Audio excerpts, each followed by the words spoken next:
Hey guys, in this video we are diving into one of the coolest ways to buy real estate with little to no money down, and that strategy is called the Seller Carryback Method. I am going to break this down into 6 clear sections, and I can guarantee that by the end of this video you will understand exactly how to buy houses using the Seller Carryback Method and how we can work together so I bring the down payment for you, just as the title says. So enough talking, let's jump right into it, into the whiteboard and get started. Okay, so section number 1, and that is understanding what a traditional transaction looks like before we dive into what a seller carryback situation or how you can structure a seller carryback. So heads up, this type of transaction is only done to investors, okay? It's not to a homestead buyer. So let's pretend that you are an investor for either seller carryback or a traditional transaction. So traditional transaction, let's say that you're the buyer and you end up negotiating with the seller to buy this house, $500,000, okay? And what you do, you get a loan. You get a DSCR loan, debt service coverage ratio. Normally what lenders offer is 80% LTV, loan to value. This means that they will bring 80% of the purchase price or value of the house if it appraises for that, of 80% of the purchase price. So purchase price 500,000, they bring 80%, which means they bring 400,000 right here. So the buyer, you will have to bring 100,000 to the closing table, okay? So what would that normally happen is that you bring the 100,000, you pay closing costs, all the fees, and the seller, let's say that, this is really important, let's say that the seller owns this house free and clear. The seller just gets clean 500,000 in their pocket. So that is as far as a traditional conventional transaction, as everybody knows. You just get a loan, you get your down payment from your W-2, your savings, I don't know, and you get the house, okay?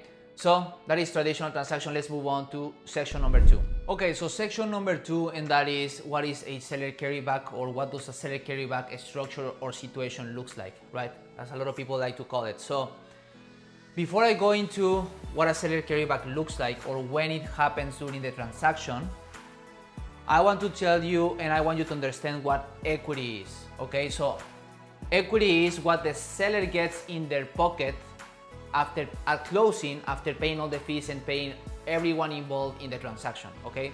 So to make it as easy as possible, let's make it just the difference between the purchase price and what they owe on the house. So let's say, for example, that they owe $250,000 on this house.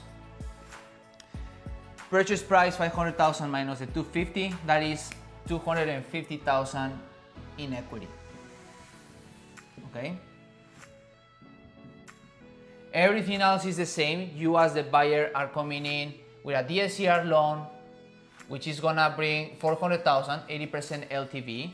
So you need to bring a down payment of $100,000. So now, when does the seller carryback happen? Let's say that you are smart, you are an investor, you know what you are doing, and you go to the seller and say, hey, out of the 250,000 of equity that you will receive at closing, would you be open to receiving 100,000 at closing and the other 150 in payments? What does that even mean? Would you be open to seller carryback 150,000 from your equity? And let's say that the seller says yes. So what happens in that situation?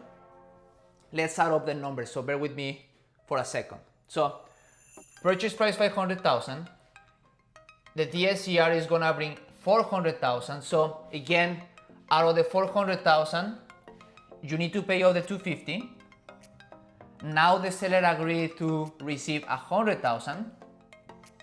How much is that? Let's put it right here. That is 350. That is paid from the DSCR. Now, I don't know if you're noticing something. Where are the remaining $50,000 going, right? They are going to the buyer. They are going to the investor, okay? Sounds too good to be true. Well, it is. Now let's talk about and go to section number 3. Okay, so section number 3 is understanding the risks of doing a seller carryback. Okay, so number 1, the buyer, the investor, is gonna be over leveraged. Why? Let me go through the numbers again. If the purchase price was $500,000 and you are getting a loan for $400,000, the investor is getting a loan for $400,000, and then the seller agreed to create a note for $150,000, what happens is that there is gonna be a note in first position, a lien note in first position, okay, which is gonna be the DSCR loan, and there is gonna be the seller carryback note in second position note for $150,000. Okay. What happens if you add these two numbers together? 400,000 plus 150,000, that's $550,000, and the purchase price was 500,000. This means that you are over leveraged. You have negative, talking about equity, you have negative $50,000 in this house. So this can be a problem if you want to sell the house, let's say within a year, and you won't have any equity, so you would probably have to bring money out of pocket to sell the house. So again, this is a strategy for experienced investors. They know what they are doing. What I'm seeing is that normally investors are doing a seller carryback situation like this because of the cash flow, not that much of appreciation. I mean, at some point they will get the equity from appreciation, but that is a long-term goal, if that makes sense. So first one, over leverage. In this situation, you would be 50,000 over leverage, 50,000 minus 50,000 in equity. The second risk is the lender. Okay, why is that? Every lender has lending requirements. I'm gonna get into that into the next section, but there is a process that you need to follow. Why? Because in a seller carryback situation, remember that the seller was supposed to get at closing $250,000, right? It was just the difference between the purchase price and how much they owe, $250,000. That's what the seller was supposed to get at closing.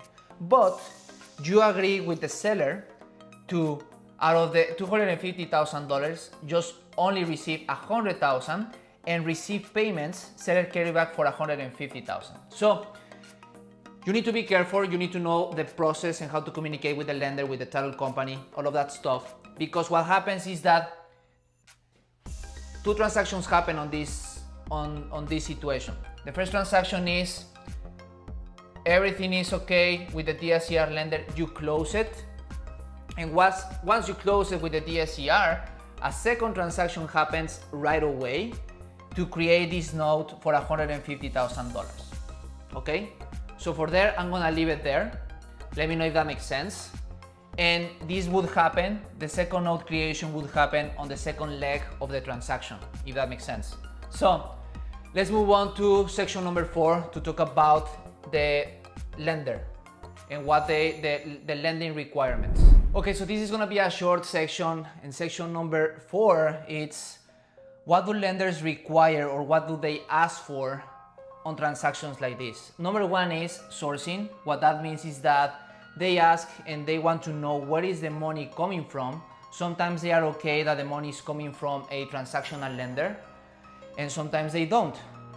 And the other question is seasoning. That means that they require an amount of time that the funds need to be on a bank account in order for them to approve it. So, okay, so that's where a transactional lender can come in, and depending on what the lender requires, there is a process that we go through in order for them to say yes on something like this. Okay, so on the next section, section number 5, I just want to go over how transactional lenders can be involved in these transactions and how we can work together with the buyer. Okay, so section 5, how do transactional lenders can get involved in transactions like this or in this the seller carryback strategy. Okay, so again, The purchase price was 500,000, the DSCR is coming at 400,000. That is a note in first position. And you, as the buyer, the investor needs to bring 100,000 to the closing table.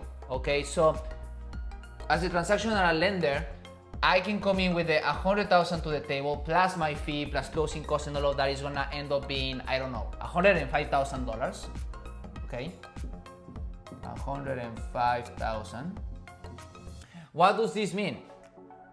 This means that you don't have to bring the down payment of $100,000 and you still get paid on the transaction. Why? Let's add up the numbers again. The DSCR lender comes in with 400,000 to pay off the mortgage, the 250, to pay the seller at closing 100,000, that is 350, okay? Because again, they agreed to carry back 150,000 instead of receiving all at closing. So 350 plus my fee is gonna be 355, okay, something like that. So you get, how much is that? 355 minus the 400,000, you get 45,000 in your pocket. Okay, so that's how a transactional lender comes in. Now, something that I didn't mention is that when I bring the $100,000, that is to cover the first leg of the transaction, right? Everything is done on the first transaction, the lender is happy, and now on the second leg of the transaction, that's when they create the second note of $150,000, okay? So that's when I get paid, they create the second note, and you get paid for 45,000 plus the house. You acquire the house that you bought for $500,000. So let me know if that makes sense. Let's move on to section number 6. Okay, so section number 6 and final section, and this is just to tell you my final thoughts and recap of the seller carryback strategy. So I don't know if you notice, if you structure these deals the right way, you can also get paid to buy a house and even acquire a property as an investment, okay? So this is really powerful, and also with the use of a transactional lender, I can help you, or they can help you bring the down payment for this type of deals, which is really cool. Now, the only downside for this transaction is, or one of the biggest headaches with seller carrybacks is that how often deals get stuck or fall apart because of title companies, or maybe lenders get confused, or maybe at the last minute they throw last minute questions, you know. So this can kill deals. So not only do I bring the down payment to the table, so you don't have to worry about the upfront cash, but I can also handle everything else that comes with the making these deals work. So I can show the process from deal structuring, contract prep, LLC setup, lender, title company communication, document coordination. If the title is clear and the lender approves, the close rate is basically 100%. So if you don't want to deal with all these moving parts of the transaction, I got your back, and not just only with funding, but with everything else with these creative transactions. So that is all. Please, if you have any questions about this, put them down below in the comment section, and I will see you on the next video.